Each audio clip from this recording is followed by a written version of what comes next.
What is up, folks? Welcome to the latest episode of the Harold McBasketball Show. I'm your gracious host, as always, Harold McBasketball, along with my co-host, I Know Ball, Paul.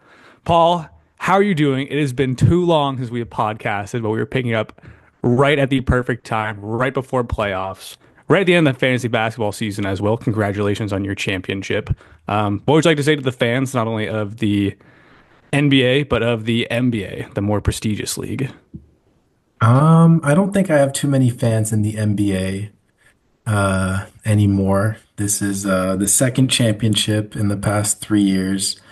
And it doesn't feel as good as the first one, but it still felt pretty good.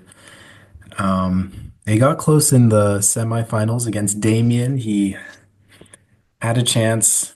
If he checked, it might have gone differently. And I don't say that to make him feel bad, but it kind of makes me feel bad because I feel like it puts a little bit of it like what's the word on my championship, but Might feel a little Mickey Mouse, given that I possibly guess the best team was Damien's, but ultimately you get the money and the trophy. So that is how the history will money. remember it. The trophy, we'll see if Ross decides to ship it internationally, but if not, he can leave it at the parents' place. But no, feels super good. I regret dropping Denny Avdia. That is still one of my biggest regrets. He ended up being like a top, I think he was like the fifth best player in the last month of the season. So had I kept him, I wouldn't feel as though I could have lost. I would have been unbeatable. But I don't think anyone wants to hear about the fantasy season. It felt great. My team came through.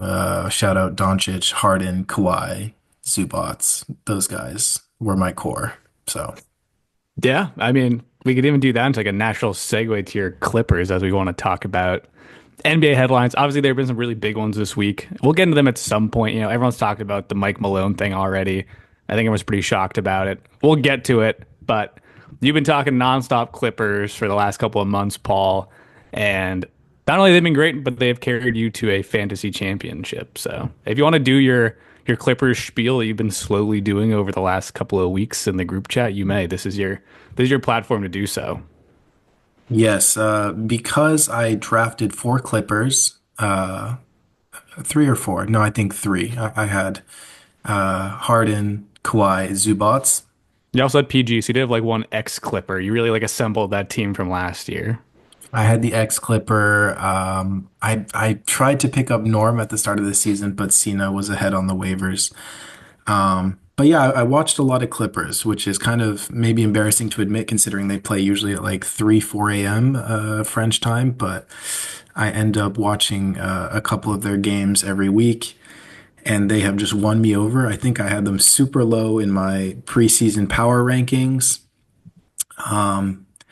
But I had the take that I thought Zubats could be an all-star. And I've just watched them all season. They were staying afloat with Kawhi out, and then as soon as Kawhi came back, slow first few games, they're restricting his minutes, and really this last month, this team has looked so awesome. And Kawhi and Harden like really look like not their prime selves, but they look like 80%, 90% of their past selves, and they have such a good chemistry. And so all that to say, I think they're going to come out of the West. I genuinely do. If not, I do think they'll be in the Western Conference Finals. They're my dark horse, but I think they can beat anyone with the big question mark still being King Kawhi. You know, play every other game 7 days in a row. But when they're healthy, man, this team incredible. Yeah, yeah, and I think you kind of said everything there is to say about the Clippers and everything there is to be excited about them. Admittedly, I've always been like, a little further back where it's like I think they're good. The question is how good let's see in the playoffs. But things have like shaped up really nicely because all of a sudden we went from the West being this powerhouse and it's like, are they better than like this team and this team to all of a sudden, they'd be shaping up for like Nuggets Clippers round one matchup, which a week ago I'm probably picking the Nuggets, but now I think it's the Clippers, like without a question. The Nuggets just fired their head coach. You go a little bit lower down the standings, like the seven seed is the Grizzlies. They fired their coach. So all of a sudden you went from this West that felt absolutely stacked to just like two of the top eight seeds, like two of like the essentially locked in playoff teams have fired their head coaches now. which is just like super odd at this point. So I don't know. At this point, it would stack up to be like it'd be like Nuggets round one, they probably win. Round two, that essentially potentially play like the Rockets or Lakers, which I think both are like pretty favorable matchup. The Rockets are young, the Lakers are also old and in LA, so it's like who knows who wins that old battle. And then obviously the Thunder are a hard matchup, but all of a sudden, like it does look like it is possible that this Clippers team is not totally dead because this offseason it felt like it was. It was like all they did was they lost Paul George. All they did was get older. People didn't really know if Kawhi was going to be healthy and back for the playoffs because it feels like he hasn't been in years. Jury's still out on that. I need to see him play all of round one before I'm willing to believe that, he can stay together for an entire playoff series. But things do look all of a sudden like very favorable for this Clippers team. It is kind of like a nice story. Because things were getting pretty dire over there, and they built a new stadium, and things were falling apart. But they've done a 180, so that really nice job by like the front office and the coaching staff there. Shout out Ty Lue. Yeah, and there might be some bad takes in the preseason and even in my trade proposal videos, so don't go looking for those. But yeah, things have gone well for the Clippers, and I think they could sneak into the third seed in these last few games, and that would definitely help their odds. Yeah. A series against the Lakers could be very convenient for them with less travel. Kawhi could be more rested, but yeah, it's such an eye test thing, and there are moments where they haven't looked great, admittedly, but just recently, how dominant they are. Kawhi played in a back-to-back against Dallas. Whoa, whoa. Still though, still back to back. That is unheard of for Kawhi. He didn't play much in the first game. He played like it was such a blowout. He played like 25 minutes, so they ended up playing him the second. But Still huge for Kawhi. Just to prove he can do it. Kawhi is so good, man. Here's another hot take. He's a top five guy healthy, and he's healthy right now. He's that fucking good. Like I don't know, man. Kawhi's got me giddy, man. He really looks good, and it's touching to see him get along so well with Harden. He just looks dominant, and he's yeah, I don't know. He's playing as good as not as good as he's ever played, but he's playing pretty damn well, especially considering the talent on that team. He's come in and just dominated as a second star on a team. So that's it. That's my spiel. Yeah, I'm not going top five with him. Like we'll see what that. It's been a very nice stretch for him recently, but like no doubt, like he's been incredible, and it's essentially like reached a point that I never thought he would again. I believe I said that this offseason where I was like, I kind of think the Kawhi thing is over.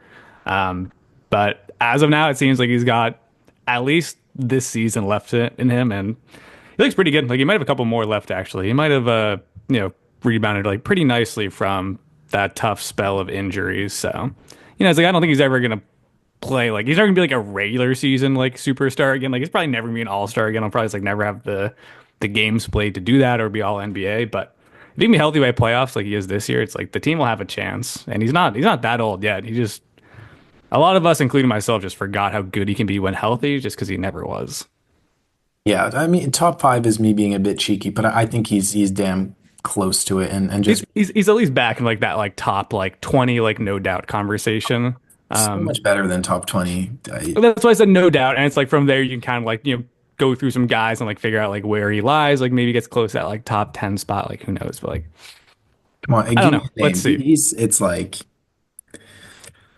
The I league don't, is tough. It's one of those things where it's like I could pretty easily like go to a list and come with like 10 guys better than Kawhi. It's oh, like top 10 is like I'm taking him over like Anthony Edwards. I'm taking him over Steph Curry.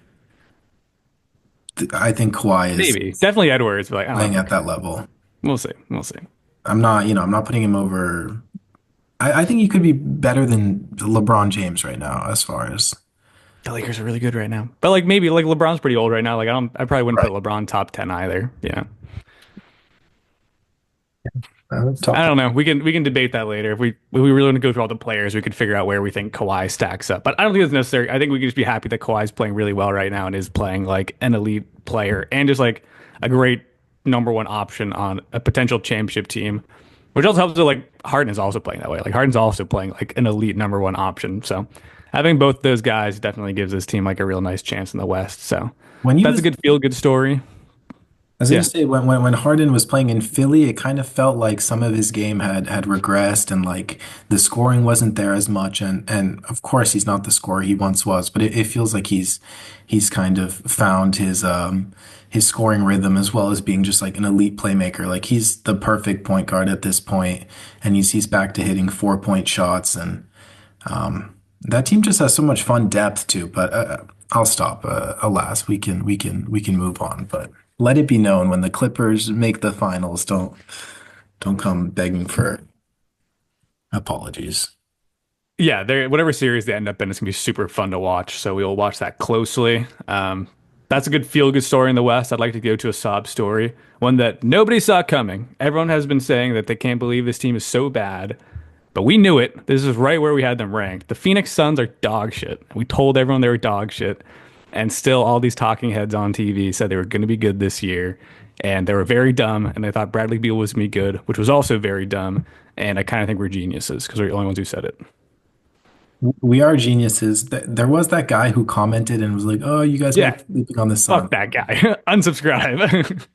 Yeah, and I think I was like, "Oh, maybe we are kind of overlooking the Suns," and we did kind of give a bit of grace there to the Suns, which I totally regret because initially I was like, "No, this team is dog shit," and I think ultimately our stance was this team was gonna underperform according to expectations. So, I think we are in the right. But yeah, no, that it's been more than a disaster, and Budenholzer has not magically fixed this shit show dumpster fire of a Totally. team. Yeah, and it's like so funny, like people blaming like Bud, and they're like, "Oh, like Bud isn't being again." Like, no, it's like this roster is just terrible. It's like the Bradley Beal trade just sank it.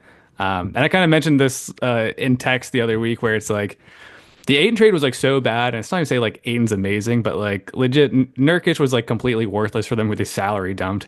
And then Kamara was also in the deal, and like Kamara like is looking like a future like depoy like kind of guy, at least like all defensive team for the Trailblazers. So they gave up like two pretty good young players for a guy in Nurk that they salary dumped. They got Bradley Beal, who's like easily the worst contract in the league, with a no trade clause. Like they couldn't even dump him when they wanted to at the deadline this year. And the role players suck, and like the team is bad, and they all hate each other. It's hilarious. This is everything we said in the offseason, so we don't need to say too much about it. But it's just crazy that no one saw it coming. I can't believe like people are so surprised. I've been hearing about it so much recently. Yeah.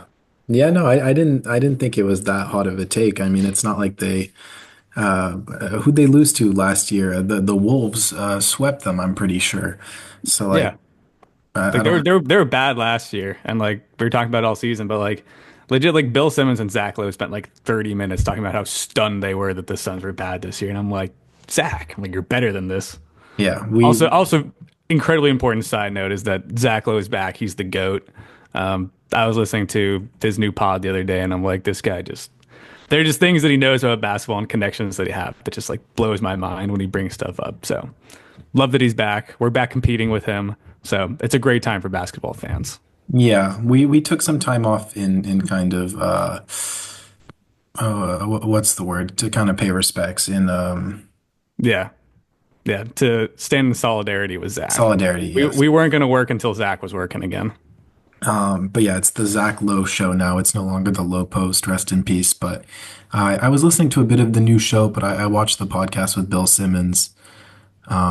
And yeah, it is so nice to have him back in this space. But yeah, it was shocking to see how the Suns thing, like they were just like absolutely blown away. And it's like, I don't know, guys. Why are we this shocked? But okay. Yep. And then I'd say the other team I want to touch on in the West, and we don't need to spend like too much time on this team, but the Rockets, I'm in Houston. I've been saying for a while now that like the Rockets are really interesting.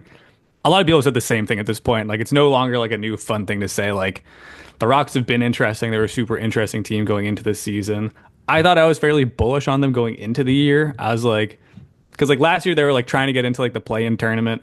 This year I was like, I think they're gonna be out of the play-in tournament. I think I had them ranked as like the sixth seed, which like felt higher than consensus. And now they're the two seed in the West, and they have a firm grasp on it. It's essentially locked in that they're Yeah. the two seed, which is insane because this team is super young. They are absolutely blowing expectations out of the water.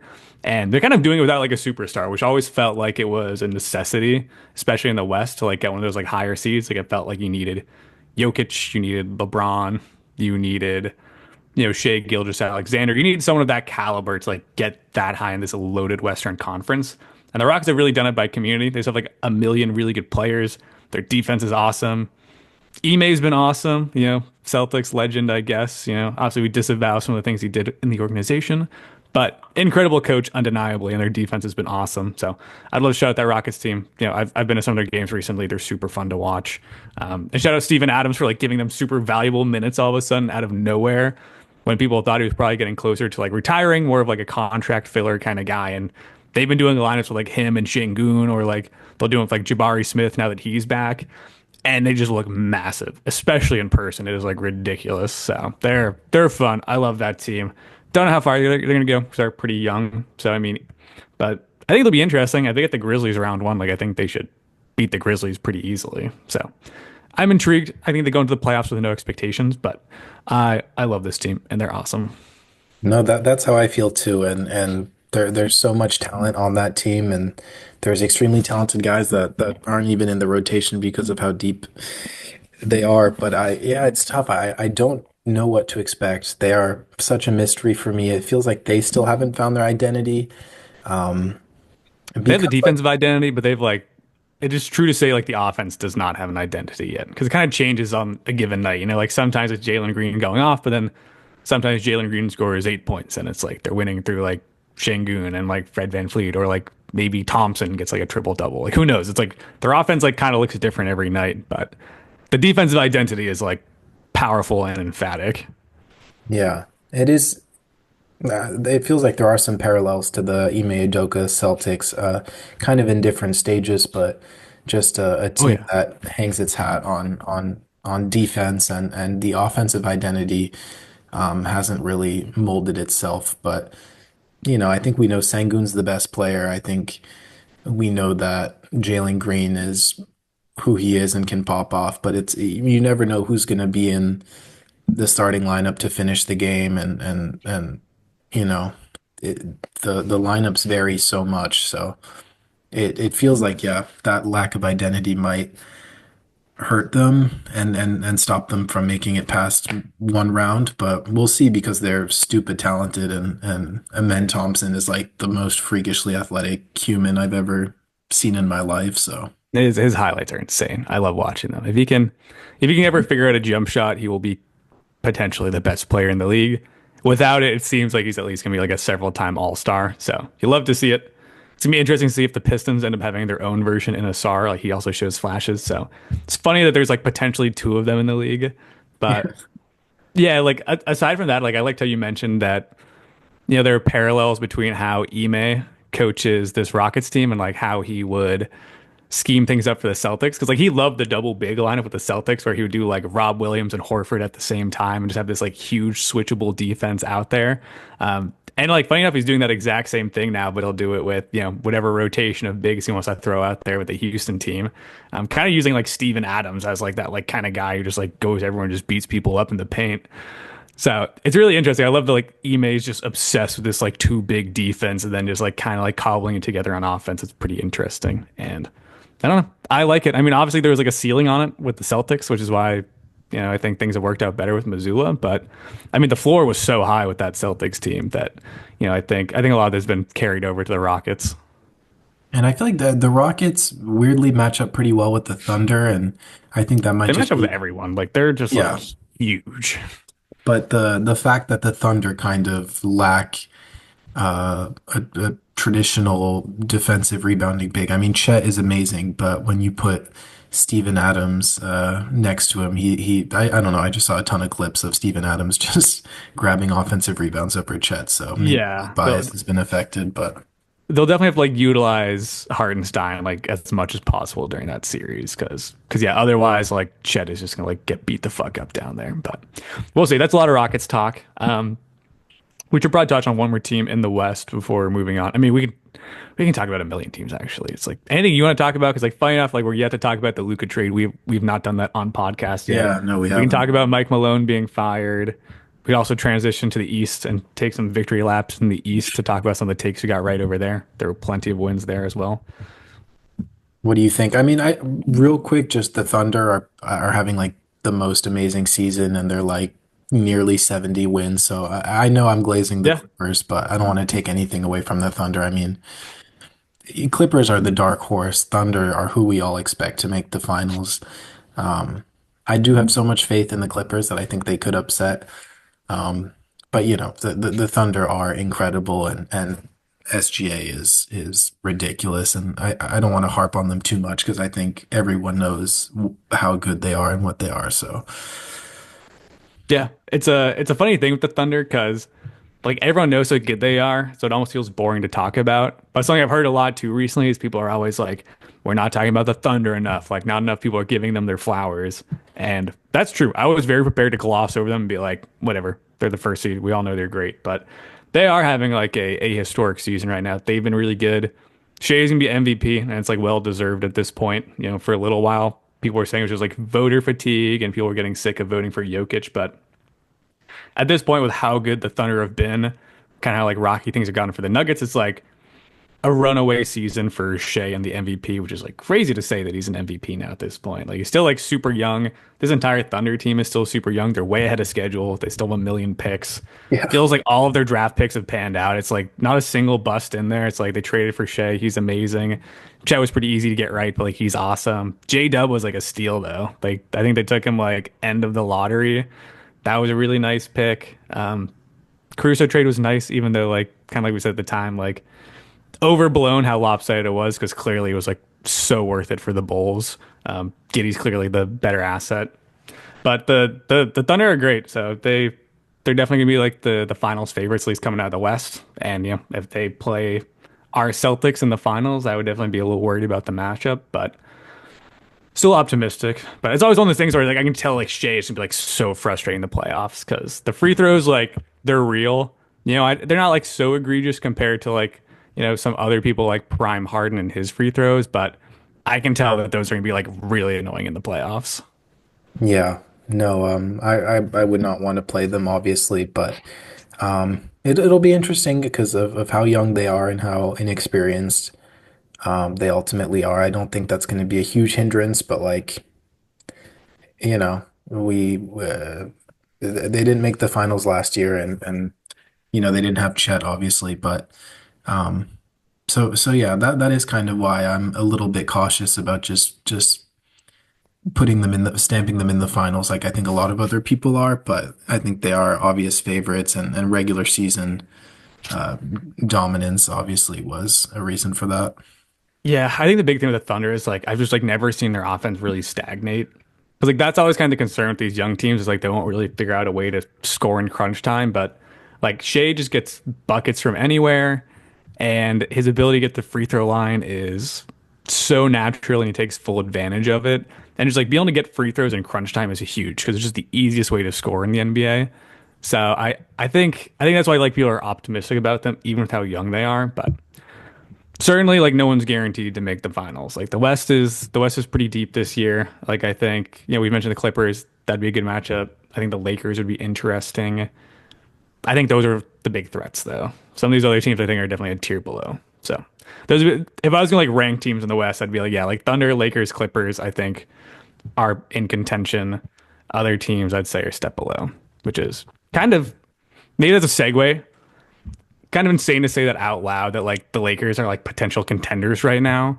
Because like that was also something I said this offseason where I was like, this team, dog shit, they're so old, there's no chance.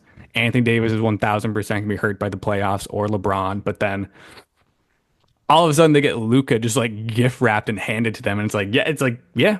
I mean, Luca was in the finals last year. Like, there's no reason this team couldn't make it again with LeBron and Luca. Luca's just that good, and this team is, good enough around him to where anything could happen with it. I hate this trade so much. This trade is so dumb. I cannot Yeah, believe it happened. we never got to express our disgust. No, so and everyone had the same opinion on it. Like everyone just knew it was like the most dog shit trade ever, but I don't. It makes no sense. The Mavericks are now the 10th seed, and yeah, they're screwed forever. And Cursed, better if you better will. than the Suns, better than the Suns. Better than the Suns. But Yeah, no, I mean, let's not even get into how bad that trade was. I was the conspiracy theories stick open, and I, It needs to be its own episode. We'll make it its own episode. It'll be a follow up at some point. Everyone knows this trade is terrible.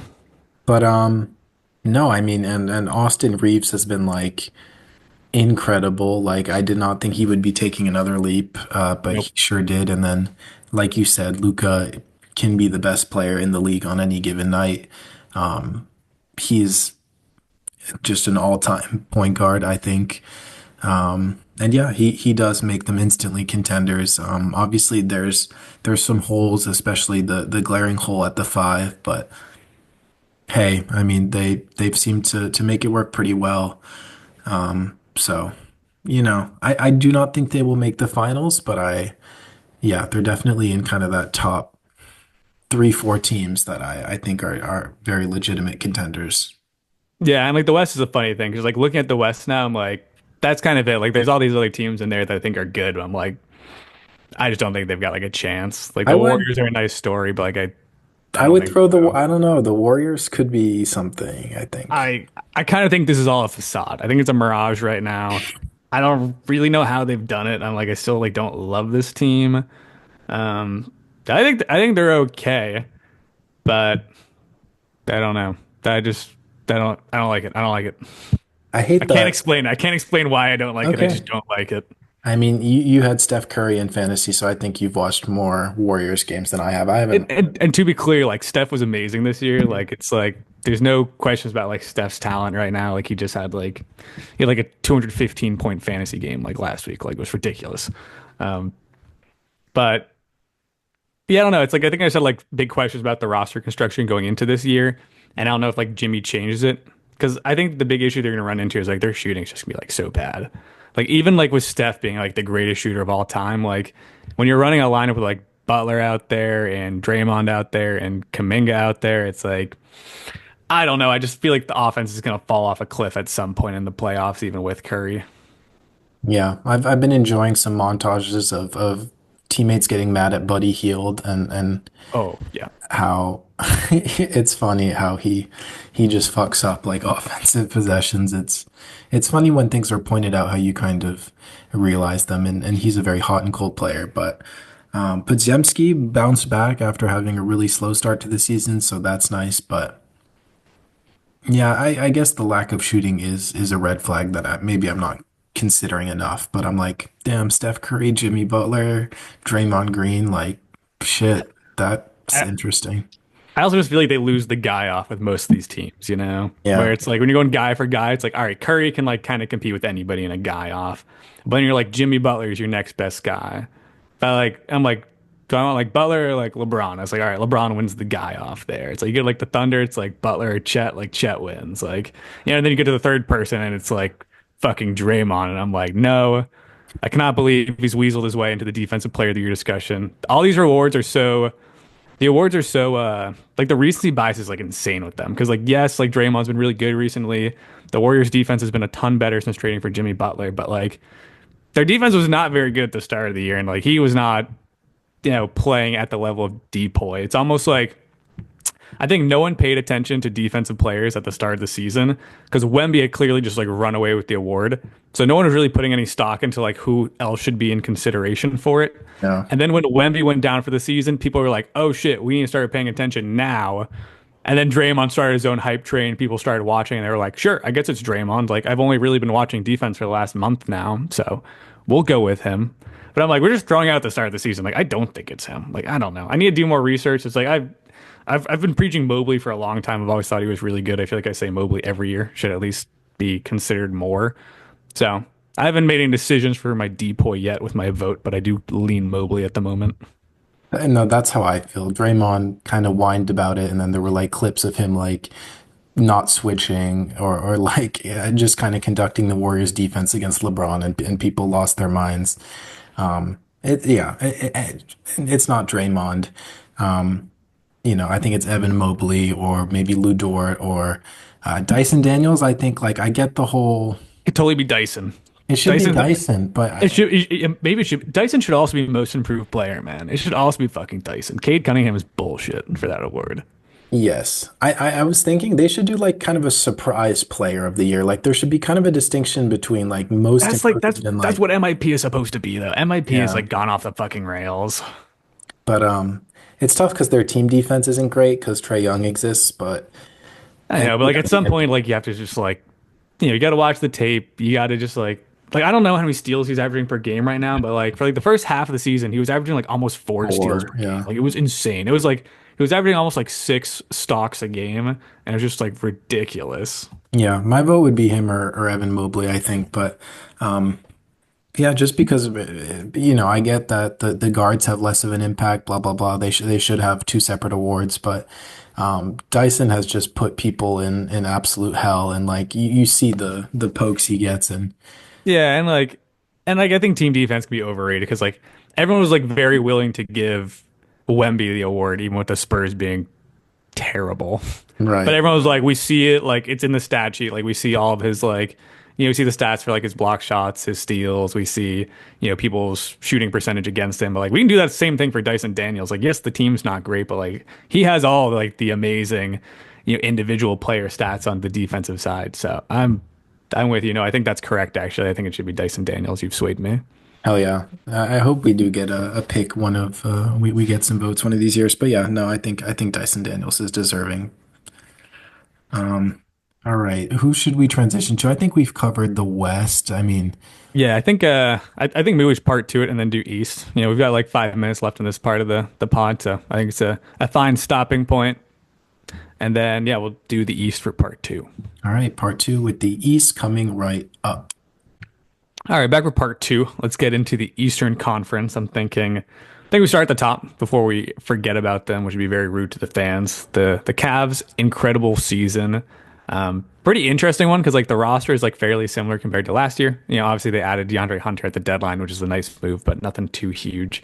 But like really the biggest thing statistically is Donovan Mitchell has kind of like taken a step back a little bit, whereas like last year's individual stats were insane. He was averaging like 30 plus points per game, leading this offense. But you could kind of see as a result, like there were lesser roles for Garland and Mobley. Whereas this year, it's like, Mitchell is shooting it less, he's distributing it more. As well, like Garland's been amazing. He was like a fringe all-star caliber player this year, Mobley as well. Jared Allen is still amazing. So all of a sudden, like they're just like operating way better as a team where it feels like everyone's really allowed to be them best selves within it. And they're fun to watch. I think they're really great. I think it's like amazing what they've really done with this team and the way Donovan has bought into it. And I think they're legit. I think they're scary. Yeah, no, I totally agree. And I think the two big changes from last year, as you mentioned, they have a similar roster. But Darius Garland, I think, had some injury troubles and he wasn't really staying on the court as much last year. And the other big change is that Kenny Atkinson is now their coach, and I think he's has them bought into a system. I mean, he has a reputation for being very offensively minded, and I think it shows. And I mean, a third big thing is Evan Mobley has taken kind of another leap as an offensive player, and seems like he can shoot now at a low clip. And yeah, this team looks amazing. And a fourth thing, Ty Jerome has come out of the woodworks. He looks like an awesome piece off the bench. Yeah. Hunter's looked awesome since the trade. So yeah, everything seems to be going right for Cleveland, and yeah, it is a bit uncomfortable as a Celtics fan, I'll admit. Yeah, and like to me, the worst thing is like I feel like there's always been like this like slight rivalry between the Celtics and Donovan Mitchell, and it's like I've always been like a little worried about Mitchell. It's like I remember like in summer league, like him and Tatum were kind of like the two stars that one season, and I remember like Donovan Mitchell breaking Jason Tatum's ankles and hitting a game winner in summer league, and like literally ever since then, I've been like, this is a problem. Like I can just like feel that like at some point this is going to be a thing. I've seen a video of like him and Jaylen Brown kind of jawing at each other a little bit in Cancun. It seemed nice, it was playful, but like I don't know. I've always felt like this was coming, whereas like there was going to be a Donovan Mitchell Celtics rivalry at some point, and I feel like it's here. I feel like we'll see it at some point this playoffs and like really kick it off because yeah, we haven't really had like a fair stab at it yet. I don't know about that Cancun video. I don't know what that's. It's a thing, and like it's not like they're not like actually going at each other, but they're I think they're like playfully talking shit in it. And I was just like, one other thing that like my brain registered, and I was like, this guy, like, I don't know why, but like he just wants to beat the Celtics and he wants to beat Jason Tatum and Jalen Brown, and he's probably gonna get a chance to try to do it this playoffs, and he's fearless. Also, the 2016 Summer League was electric, and Insane summer league, the best, the yeah, best. because Ben Simmons was also he had been injured I think his first year, so but anyway, uh, yeah, no, the Cavs, we've seen Donovan Mitchell, like what he can do in a playoff series. Like I think he is very legit. He's not someone that backs away from big moments. I remember just the Nuggets series and the way he exploded in the bubble. So yeah, no, I'm very uncomfortable about the Cavs, but I'm also uncomfortable about the Pacers. And is there anything else you want to say about the Cavs? No, no, I'm very willing to transition. Yeah, the Cavs are definitely the problem team for our Celtics right now. Maybe my hot take is that I think the Pacers are like really on par with the Cavs. I think the Celtics are still kind of ahead, and the Pacers are slightly below the Cavaliers, but I think the Pacers are still potentially an Eastern Conference Finals team. I don't know why. I was super hot on them coming into the season, and like I guess there was things with Tyrese Halliburton. No, he hasn't been as good, but I think he's been great, and I think Siakam has worked out really well, and I don't know. I'm just weirdly hot on the Pacers, so I'm not ready to write in Celtics, Cavs in the Eastern Conference Finals. I think the Pacers are kind of my dark horse in the East. Yeah, I don't know with the Pacers. Obviously, Okay. like everyone was like super hot on the Pacers, like coming out of the playoffs last year because they were like really good. You know, the joke is like it was like the closest sweep ever between the Celtics and the Pacers, and like it really was. It was like two of those games. It was like we won one on like a Jalen Brown buzzer beater, and like there was another one we won in like the last second where like it very easily could have been like a 2-2 series. They were awesome last year in the playoffs, and I think that can definitely happen again. But I do think they're streaky, where it's like they're hot in the playoffs last year, and that made them super dangerous. And then they were really bad at the start of this year, like things just like weren't going their way. They have like heated up like a bit more as of lately, so like they are getting hot at the right time. But I feel like they like really need to be like at their hottest to make a playoff run. And I'm just like Hmm. I'm not convinced yet that they're a team that's going to do that every year. You know, maybe they are, and they're like maybe they'll prove to be a team kind of like the Heat, where it's like they get hot at the right time and then they go have this nice playoff run. But I don't know. I'd have to see it again this year because I've kind of seen enough from this team in the regular season to know that they're not always super consistent. And I also just feel like they don't win the guy off. You know, I'm like Tyrese and Siakam is nice, but like after that, I'm like Miles Turner like really doesn't move the needle like a ton for me in the playoffs. Yeah, that's definitely fair. And they did catch a big break against New York with Jalen Brunson kind of going down late in that series. Yeah. But yeah, I don't know. There's something about the Obi Toppin Pacers. though. Obi Toppin, like, yeah, one of the best like sub 20-minute players in the league right now. He has been kind of crushing it, and he's had some big games. And we've always loved Obi Toppin, so like you love to see it. You love to see him getting like a nice role in that Pacers team, albeit in small minutes. But it is like a nice roster and it's fairly deep. It feels like they feel like a team where it's like I feel like I need Halliburton to just like get to another level, or they need like a true like third guy who's going to be like at least like an 85 in 2K. And like as of now, like their third best guy is probably Turner, who I'd give like a solid like 81 overall in 2K. Yes, it's true that like the third option on that team doesn't stand out. You have lots of just good role players though. Like it's a deep team and it's a Yeah. team that I love Nemhard. Nemhard is like he's fucking clutch, man. I don't know how, but he is. yeah, and then Aaron Nesmith, Benedict Mathurin, like they do Yeah. have this just and they play so fast and they're just an offensively dominant team. And I just haven't forgotten how good of a player Halliburton is. And I think a lot of people, for whatever reason, just I feel like there were clips exposing his bag and his lack of like cool Well, crossovers. But he was like really bad at the start of this year. Like cannot emphasize enough like how atrocious he was. Just like the shooting numbers were so bad. He looked slow. The turnovers were bad. All that's kind of like 180 now. Like I saw a stat where it's like he already has like the most like I think it was like 2010 games with zero turnovers than anybody in league history, and he's like 22 26 or 27, like something insane like that. Like he's already like essentially like the most efficient double point guard of all time. He might be So younger than that's that. pretty good. Yeah, he might be. That's worth looking up. Yeah, he's 25, just turned Yeah, 25. like shit. Like the dude does not turn the ball over. Like he truly is a point god. Like he is arguably the best passer in the league. There's a lot of great passers. Like maybe you can argue it's Luka or Jokic, but I don't know. It might be Halliburton. It's like he's definitely up there, but yeah, I just like wish like the top tier talent is like a little bit higher for the Pacers. I think they'll get there at some point, and like I think they can definitely get hot in the playoffs, but I don't know if I'm super worried about them. They're a good dark horse though. Yeah, ultimately, I'm not worried that they would beat the Celtics. I probably would take the Cavs in a series over them, but I would take them in a series over the Knicks. I feel just weirdly confident about that. And just, I would yeah, I too. don't know. I like how like Halliburton and Pascal, they're kind of just like the most low-key stars. They're not super flashy. They just get it done, and like Great for I don't. Indiana. True Midwest superstars. Right, they're true to that. They're low maintenance. They're lunch pail guys. They just get to work. Exactly. So, um, I don't know if any who else in the East is worth I thought it was mentioning. gonna be I think it'd be like a nice quick segue to the Knicks, just to be like I think they're interesting. And obviously there was like the big Julius Randle cat trade this offseason.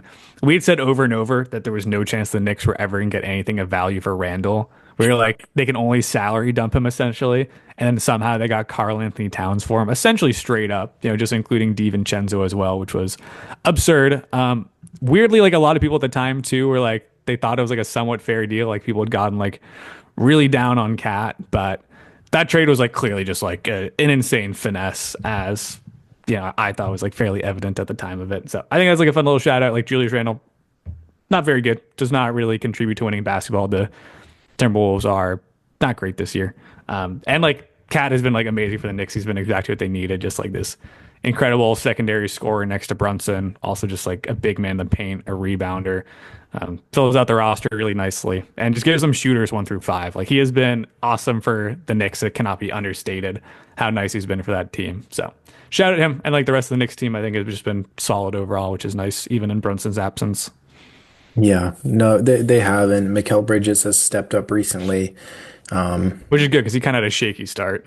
Yeah. Like that was looking like a bit of an overpay, and I think it still is to an extent, Oh, it but was such an overpay. I think they yeah, gave 4 first-round picks or something. it was 5, like including like swaps and stuff. It was like Right. something absurd. OG's had a nice month again with Brunson kind of out of the picture. Those guys are able to step up. Whereas it does feel like when everyone's fully healthy, there's kind of a pecking order debacle. Yeah. Like it doesn't feel like it's super clear. But I mean, we know Brunson is one and Cat is two, and that's a pretty good start at least. So Yeah. Yeah. And like, and OG and um, Bridges are just like, they're nice big defenders. You can catch and shoot threes at a high clip, which is like a really nice thing for them to have. So I think the offense makes sense where they just have this like point guard they can play through, this big center they can play through, and then there's these 3 and D guys that they can just put up threes at a high percentage. So I like the roster construction. I think it's like a beautifully constructed roster. So I'll always be enamored by the Knicks because of that. But I think it will be interesting to see like how high their ceiling is though. Like let's see them like really put it together for a playoff run, and then we can talk about them super seriously. But on paper, I love the roster construction. yeah, Construction. and Jalen Brunson is like one of the coldest, most clutch, like just bucket getters in Yeah. the league. He is, yeah, no, he's really special. So I don't want to take them out of the conversation. They are definitely someone that I could realistically see in the conference finals taking any team that we've talked about already to 7 games. Like the Knicks are awesome, but weirdly, after just kind of being my underdog team, after kind of being one of those teams I just randomly chose that I liked. I'm kind of like, I don't know, since the Mikal trade, the Cat trade, I'm just like, I don't know, this team doesn't fill my heart with joy like they once did.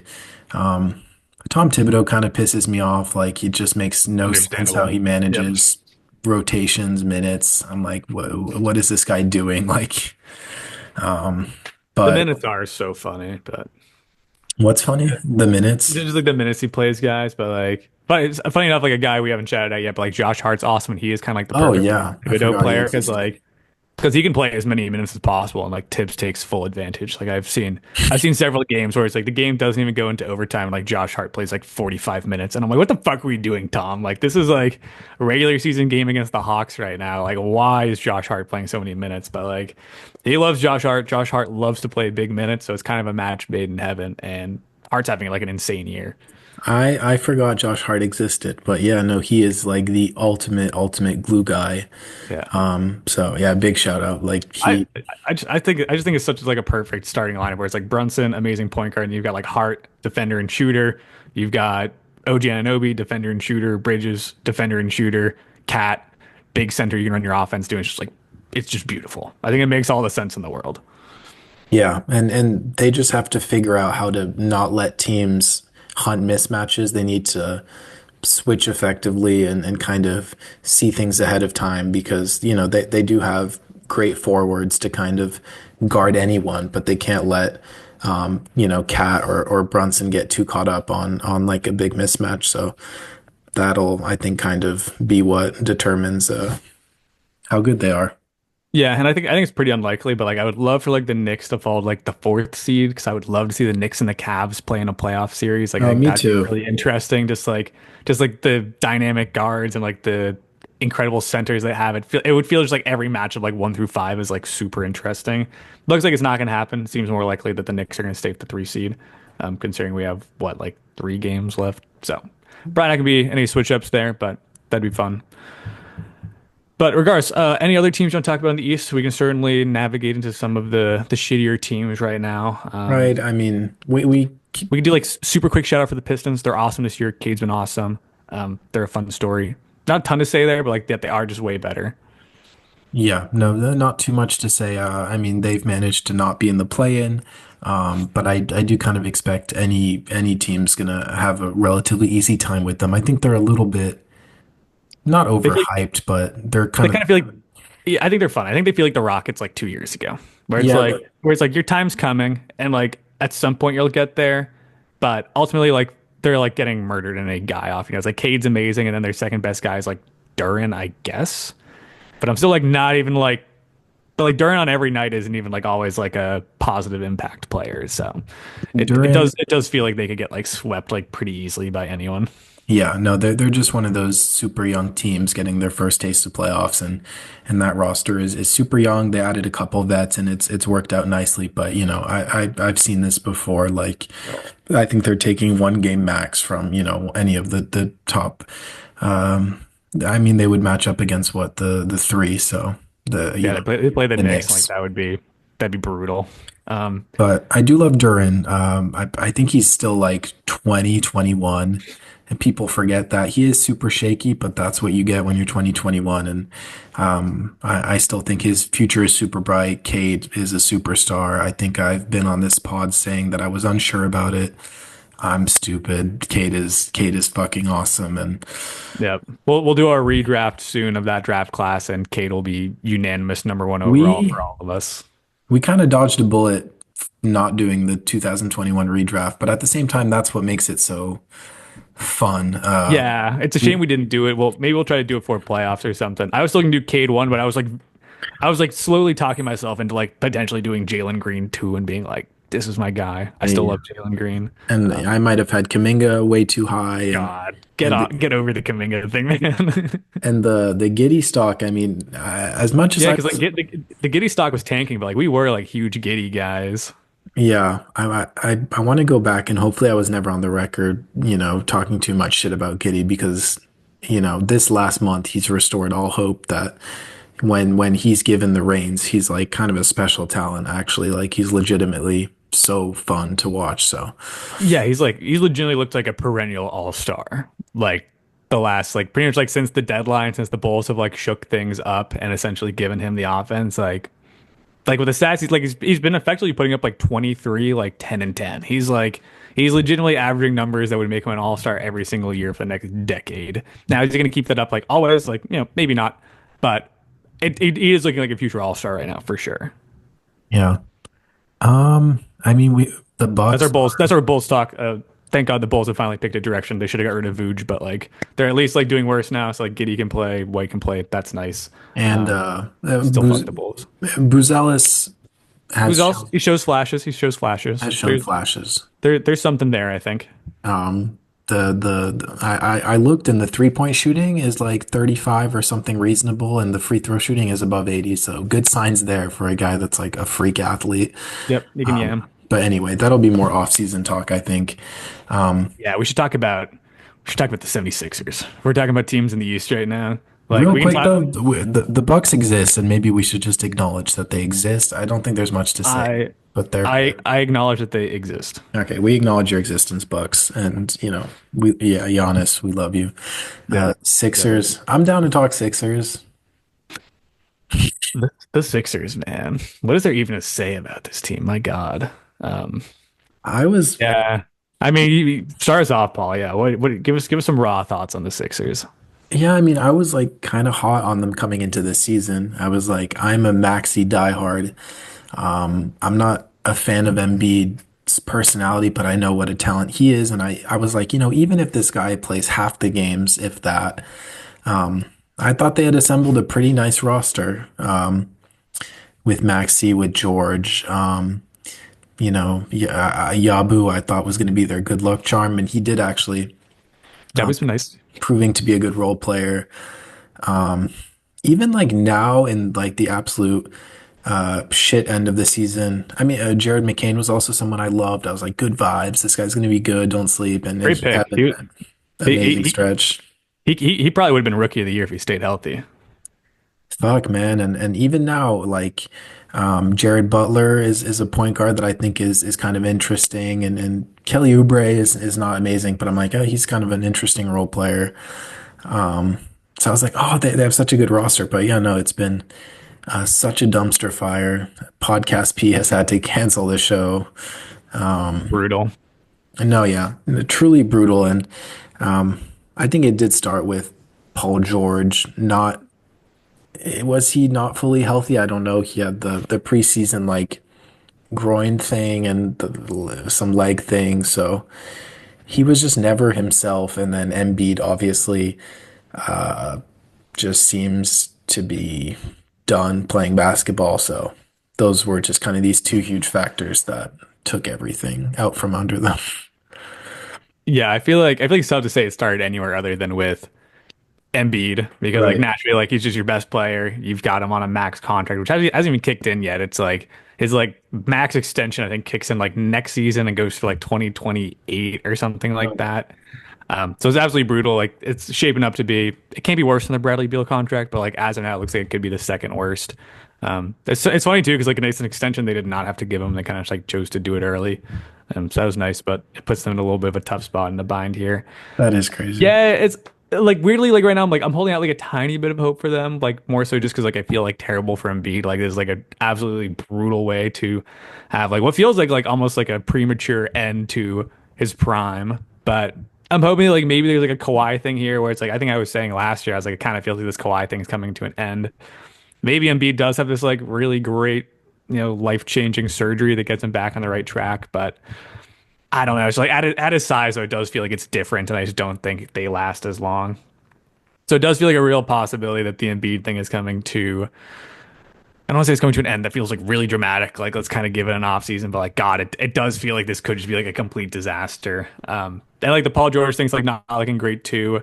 You kind of alluded to the off season injury. I think it's a factor, but I think also reality is like I think it's possible that he's just getting old, and it's probably why the Clippers didn't want to give him like a 4-year max extension because there can be things that they see in practice and like advanced stats they're getting into behind the scenes that might be telling them that he's declining and just not worth the money. And I think the Sixers jumped on it out of desperation. It looked really good on paper, but like the reality is like if you when you pay a 36-year-old small forward, like things can go bad, as it seems like they did in Philadelphia. Sometimes they go good, like what happened with the Warriors and Butler. So like it's a gamble and it can pay off, but it just seems like it's something that's not paying off for Philly. So it's weird. Like they do have this like collection of like really interesting young talent with like you mentioned like Maxey and McCain and like some of these other guys that they drafted recently. But then the reality is like over 50% of their cap is tied up in you know Paul George and Embiid, who may just never play at an all-star level ever again. So it's brutal for Philly fans. Like the process may be restarting again. Yeah, no, Yeah, maybe they'll land Cooper Flag. That could be the They better not. I'd be so pissed. They do not deserve a consolation award for this terrible process. who, again, off-season talk, but Cooper Flag is like insane, and whoever lands him is like, I'd say close to Wemby level, franchise altering. Mhm.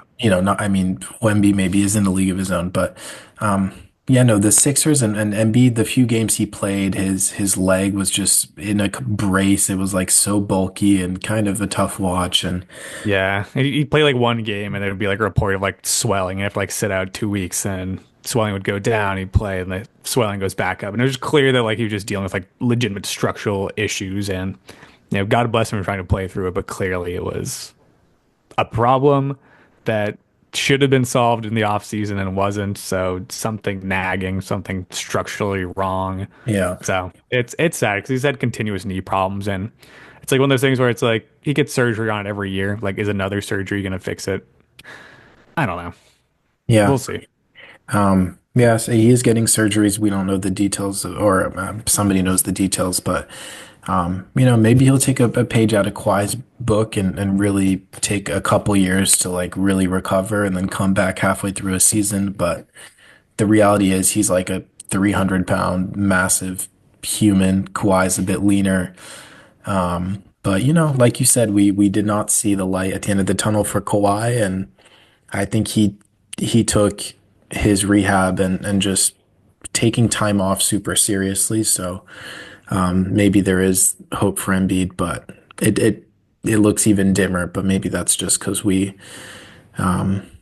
don't know, we saw what happened with Kawhi ultimately. So Yeah, yeah. We're not shutting the book totally, but it definitely feels like the cards are stacked against the Sixers a little bit right now to get things back on the rails. And although the Sixers are a bit of a rival, the Celtics still hoping the best for Embiid because incredible talent. Like no one wants to see a career like that get cut short. So we'll see.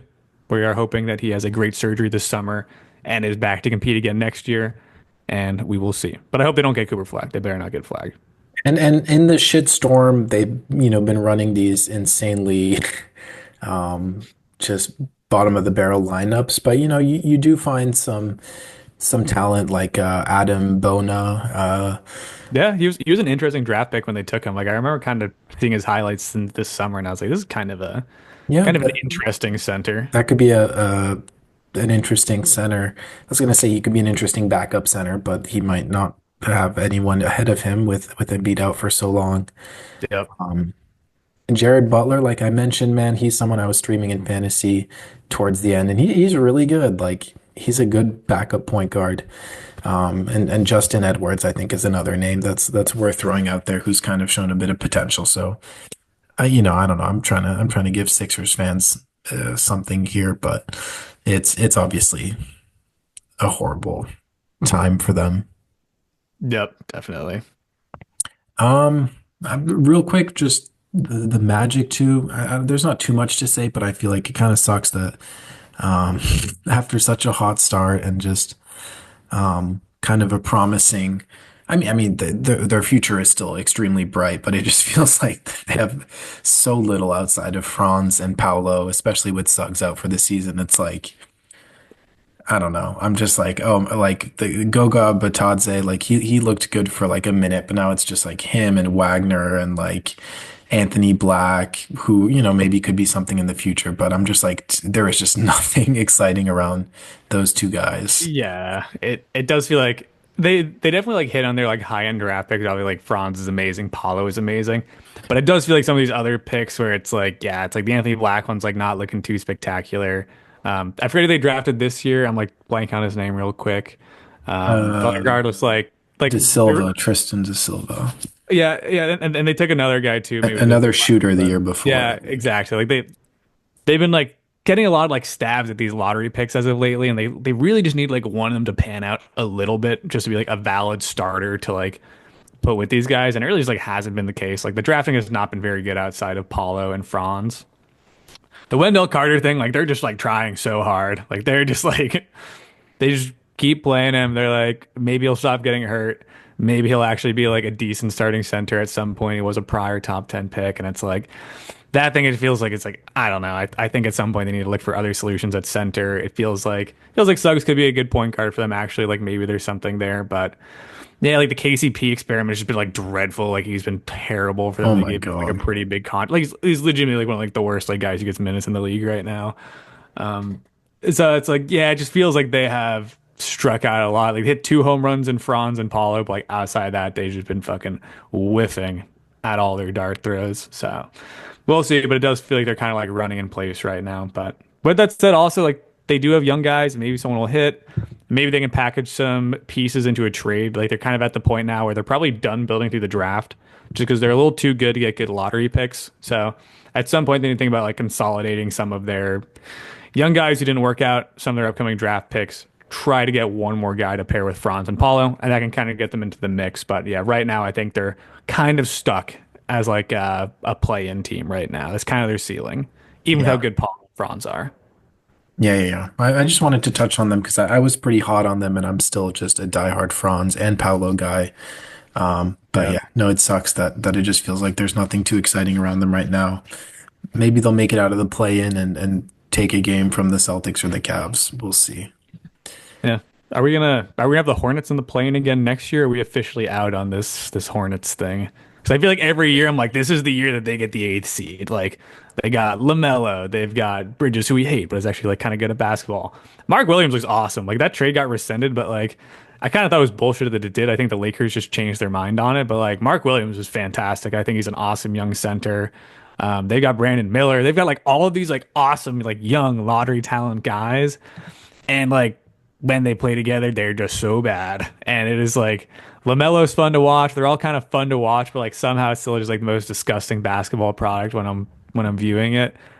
And I just like don't know. I don't know what they do. They've had like so many shots at like lottery guys. They've kind of all worked out and they're still just so bad. And it's like I just don't know. I don't know what to do with this team. I think they're just bad forever. Maybe they are still so young, so I think you can kind of take the more passive approach if you're the higher ups and kind of just see let it play out, and it could very well pan out. But I do see the LaMelo comparisons with the likes of like Gilbert Arenas, these kind of like Yeah. The flashy. Lamelo thing is like it is getting a little bit scary right now where it's like half the time I'm like, is he even looking at the scoreboard when he plays? Like, I don't think so. I think he's just fucking out there. He is funny with that though. Like that's just that's been his personality at all times. It's just like the most nonchalant not giving a Yeah. fuck guy. And it surprised people that could actually get him to be like an elite scorer and passer at this level to just look The like he. stats don't lie. Like he certainly is. It's crazy, but But yeah, I guess yeah, there's some red flags and some alarm bells, but ultimately like just with Mark Williams being 23, Brandon Miller's probably like what 20, 21, LaMelo too, so it's like you can kind of let this experiment go on. I think a couple more years, maybe try to get some vets on that team, but yeah, I don't know if I see it going super well, but there are worse situations out there, I think. I totally agree with that. It's like the reality is like probably like more than half of the teams in the NBA would just like straight up trade rosters with them because like I said, like they have just like hit on a bunch of high picks. Like they do have talented young guys. It's not really materializing into anything where I see any cohesiveness and connectivity that can turn into wins. But like you said, they're young. Like let it ride for a couple of years. But it is one of those things where I could like just like see it being like 4 years later, and we're like, wow, this team is just like still dog shit. Like, all right, Yeah. And I think that is the likely scenario, but um, they've had some tough breaks with health. We haven't really seen them be healthy, especially LaMelo, who can't seem to play more than half of a season. yeah, yeah. And like Miller missed like most of the season. Mark Williams missed like half of the season probably. Right. So, like for sure, like injuries have been a problem. I kind of also think they should just get rid of Bridges. I know Bridges is like pretty good, but like that is just like such a stain on the organization. Like clean slate it, get him out of there. It's And yeah, just see which other team we can shame for signing him or taking him on. Yeah, like at this point, I think they're kind of cursed as long as they have Miles Bridges. That's my other side take with that team. Um, yeah, man, but yeah, LaMelo's getting wrist and ankle surgery, so we'll do it all again next year. I'm sure we'll be having the exact same conversation in a year's time. Yeah, yeah. Let's go out on a high note here. Let's just do a quick note on our Celtics. Our Celtics are amazing. We didn't talk about them much. They're also a Oh team that's yeah. kind of a given, but like I love them. If I was like looking at the East right now and I was like, who's my finals team? Not only coming out of the East but winning it all. I still think it's the Celtics. They just look perfect. Like Jason Tatum is maybe having his best year ever. Peyton Pritchard, man, sixth man of the year. Like didn't really see that one coming, but he's been incredible this year. And then yeah, the usual suspects like Drew, KP's been amazing. Derek White, of course, like Celtics fan favorite. And then like sneaky even who's that guy we drafted? The new white guy? Like not Hauser, like Hauser's still been good, but we took this Yeah, guy out of Baylor Creighton. Yeah, Fireman. Baylor Shireman. Baylor Shireman has also been like pretty good lately. So like this Celtics team, man, they're just great. Yeah, no, that I mean, obviously he's not going to be in the rotation, I think, for a little while, but yeah, just kind of one of those four, I don't know, he was a fourth or fifth year guy. He's got to be 22, 23 with just like amazing stats, kind of an NBA ready guy, and I think yeah, he could be interesting, but I am I'm like fairly confident the Celtics are gonna win the championship. Like I really have a hard Yeah. time seeing any team other than us up there. It could get frisky, but just considering that I feel like we've gotten a lot better since last year, Yeah. I really think it's Boston taking another one. I'm pretty confident. Yeah, and like it feels like the cream has like really risen to the top in like the last month. Whereas like I think just a month ago I would have said like, wow, there's maybe like 10 teams that can make the finals. And like now all of a sudden I'm like there's probably like six at best. But even of that, I'm like really like if I was doing just like my like major contenders, it feels like it's gonna be like Cavs, Celtics, that might be it out of the East. You know, Knicks, Pacers tier below that. Then West, I'd be like the Thunder, kind of like that top tier team. And then like even after that, I'm like you Clippers. know, teams with chances, but I put the material below the Thunder regardless. So it's like, yeah, kind of like the easy cop out is like it feels like it's gonna be like some mix of like Thunder against like Cavs or Celtics for like the finals. Most likely feels like Thunder, Celtics, obviously, essentially those top teams, and we'll see. But because like as lame as it is, like if I was gonna make like a dart throw right now and be like, who's making it into the finals out of these teams? I'd probably just say Celtics Thunder. Like that would be like my boring take, but it does feel like the Thunder and the Celtics are a tier above the other teams in their conferences. If I said you can't pick Cavs, Celtics, or Thunder, who do you think has the next best chance in the West and the East? That's super interesting because I kind of hate every team in the West now. That's why I Like have to ask. they're like there's like no other teams in the West that I think like are worthy of being in the finals, which is like a crazy thing to say. And like I don't want to say the Lakers because like they have been playing well recently, but I do think they're gonna run into the issue with no center. I don't want to say the Clippers because kind of your thing. It's my thing. Rockets are too young. Can't say the Nuggets now. Not gonna say the Warriors. Not gonna say the Grizzlies. Like there's literally no one else. I'm like I just feel like it has to be the Thunder. Um, So that's my cop out. I'm gonna say still the Thunder there. And then in the East, if I was gonna do it, I would say I say it's the Knicks. I think the Knicks could do it. I'm hot on the cat thing. Like I said, I like their roster a lot. But like in the West, like yeah, I'm like I don't see how it's not the Thunder. But I kind of feel like there is a team that's gonna surprise me. I just don't know who it is yet. It's the Clippers, Harry. It's the. Maybe it is. That's your team. That's your team. I'm not I copying. know, Okay, I that's your know. thing. I'm not taking that from you. 2 minutes left, so I'm just gonna list off the Clippers roster. They have obviously Harden, Kawhi, Zubats has been just all-star level. Norman Powell, Bogdan Bogdanovic has shown that he's not. That was He's a nice pickup. Yeah, he's had some moments. You got Nick Batum, who's like a solid vet. You have Chris Dunn, who's a defensive beast and has shown that he can come in and be kind of a spark plug. You have Ben Dennis Simmons. Simmons, who exists. He does exist. Drew Eubanks exists. Yeah, that's so funny. They have Simmons. I forgot that they had Simmons. Yeah. And actually, it's someone I should have listed, but Amir Coffey's actually like not half bad. So Yeah, yeah, and he's a March Madness legend. So for who? I didn't I Didn't know I that. don't remember who. I think it was Michigan State. Maybe I can look it up the last That second. sounds right.